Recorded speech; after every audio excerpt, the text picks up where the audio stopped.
Today our topic is multi dimension అరే.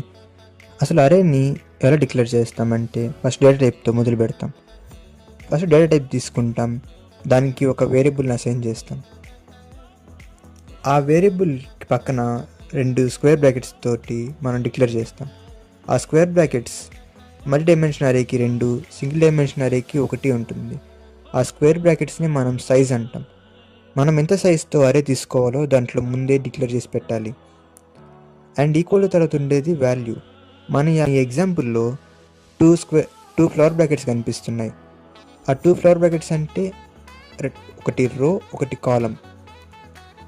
ఇక్కడ మనం ప్రింట్ స్టేట్మెంట్లో ఫస్ట్ బ్రాకెట్లో 1 అని, సెకండ్ బ్రాకెట్లో 2 అని ఇచ్చాం. అంటే దాని అర్థం ఫస్ట్ రోలో సెకండ్ కాలం అని.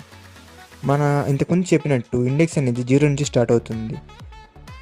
అంటే ఫస్ట్ ఫ్లవర్ బ్రాకెట్ 0 అనుకుంటే second flower bracket 1. So cursor second flower బ్రాకెట్కి వెళ్తుంది. దాంట్లో 3 ఎలిమెంట్స్ ఉన్నాయి.